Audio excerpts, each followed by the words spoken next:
Okay, Milam. Day 6 of Flora and Ulysses, the Illuminated Adventures. Chapter 18. A Scientific Adventure. Why don't you let me take the squirrel? Tootie said to Flora's mother. I'll just return him to the wild. If you can call the backyard the wild, said William Spiver. Hush up, William, said Tootie. She reached out for Ulysses. Don't touch it, shrieked Flora's mother. Not without gloves! It has some sort of disease!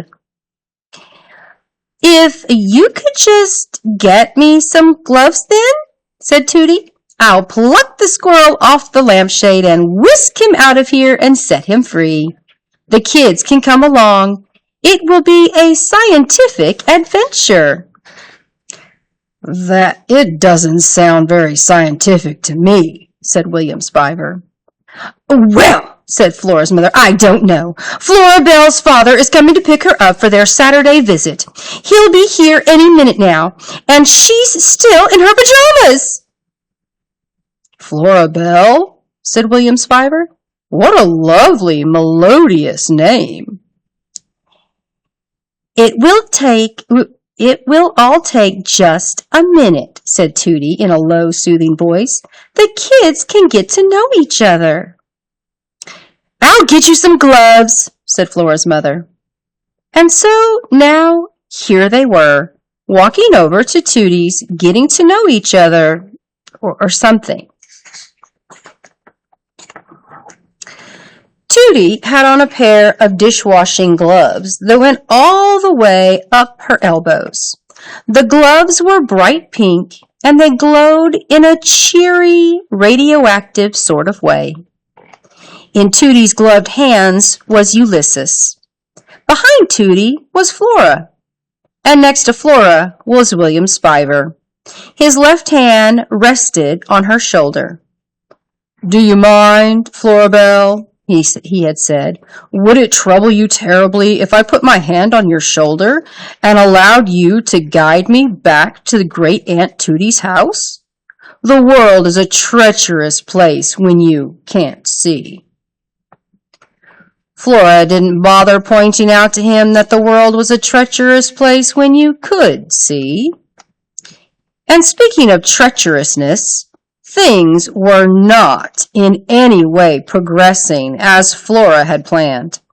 She had envisioned Ulysses fighting crime, criminals, villainy, darkness, treachery. She had imagined him flying, holy bagumba, through the world with her, Flora Buckman, at his side. Instead, here she was leading a temporarily blind boy through her own backyard. It was anticlimactic, to say the least. Have you released the squirrel yet, Great Aunt Tootie?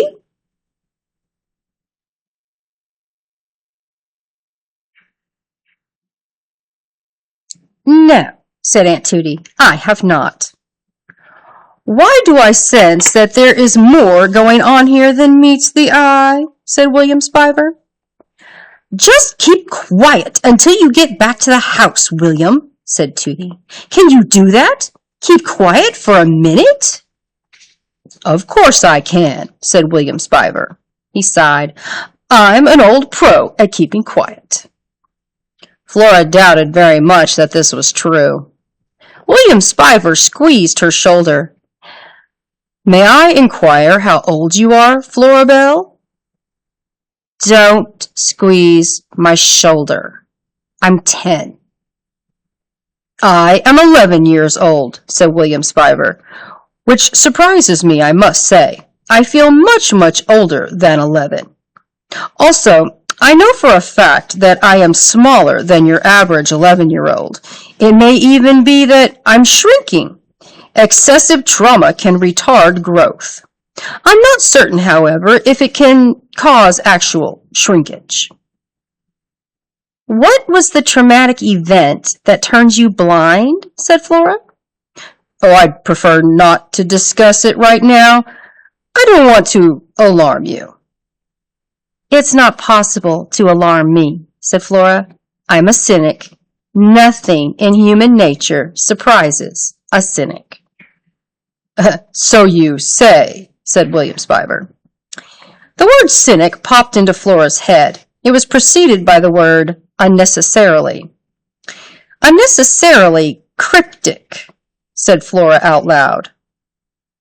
"I beg your pardon," said William Spiver. But then they were at Tootie's house. They were walking through her backyard and into her kitchen, which smelled like bacon and lemons. Tootie put Ulysses down on the table. "I don't understand," said William Spiver. "We're back at your home, but I can still smell the squirrel." Flora took the paper out of her pajamas. She handed it to Tootie. She felt like a spy, a successful spy, a triumphant spy, albeit a spy in pajamas. "What's this?" said Tootie. "It's proof that you aren't the victim of an extended hallucination," said Flora. Tootie held the paper with both hands. She stared at it. "Squirtle?" she said. "Squirtle," said William Spiver. "Keep reading," said Flora. "Squirtle," said Tootie. "I am Ulysses, born anew." "See," said Flora. "What does that prove?" said William Spiver. "What does it even mean?"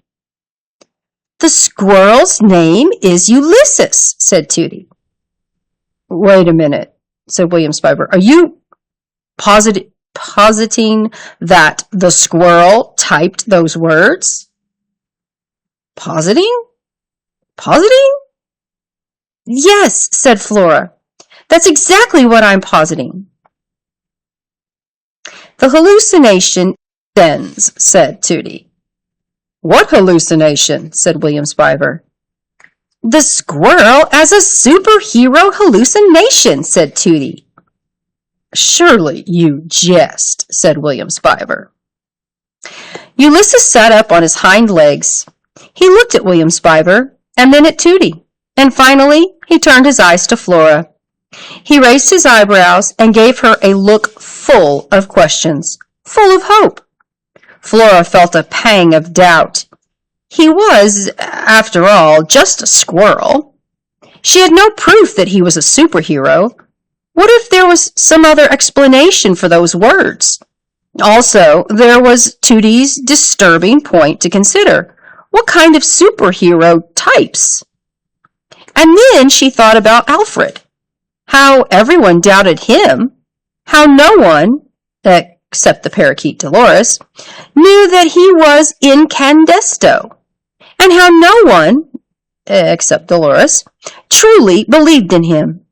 Was it Flora's job to believe in Ulysses? And what did that make her? A parakeet? "Let me get this straight," said William Spiver. "You, a self-professed cynic, are positing that the squirrel is a superhero." The words, "do not hope, instead observe," flitted through Flora's brain. She took a deep breath. She brushed the phrase away.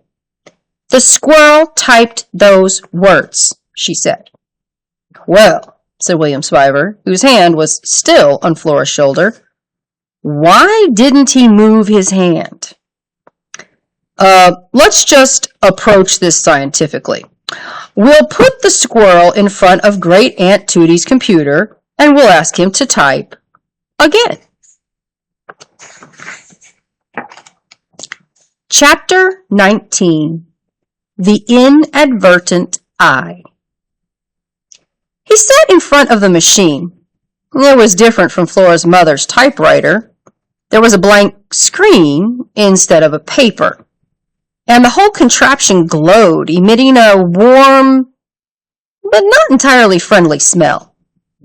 The keyboard was familiar, though. Each of the letters was there, each of them in the same place. Flora and Tootie stood behind him, and William Spiver, the boy with dark glasses, stood behind him too. This was an important moment. Ulysses understood that very well. Everything depended on him typing something. He had to do it for Flora. His whiskers trembled. He could feel them trembling. He could see them trembling. What could he do? He turned and sniffed his tail. There was nothing he could do except to be himself, to try to make the letters on the keyboard speak the truth of his heart, to work to make them reveal the essence of the squirrel he was. But what was the truth?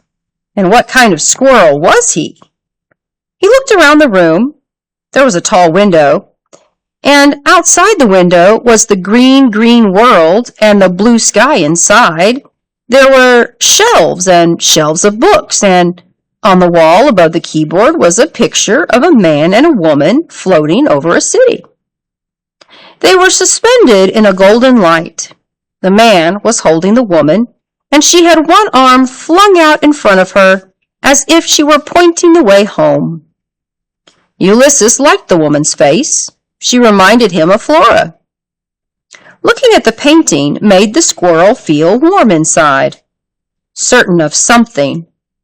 Whoever had painted the picture loved the floating man and the floating woman. He loved the city they floated above. He loved the golden light. Just as Ulysses loved the green world outside and the blue sky and Flora's round head. His whiskers stopped trembling. "What's happening?" asked William Spiver. "Nothing," said Flora. "He's gone into some kind of trance," said Tootie. "Shh," said Flora. Ulysses inched closer to the keyboard.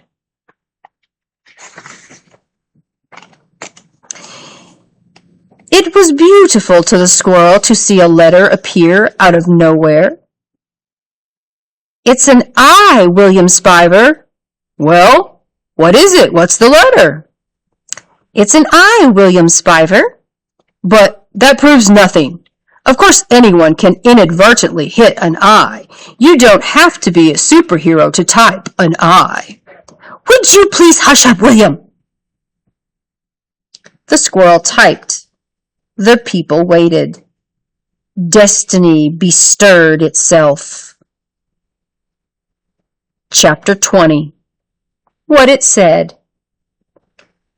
"I love your round head, the brilliant green, the watching blue, these letters, this world, you. I am very, very hungry." That's the end of day 6, Smilem family. Tune in tomorrow for day 7.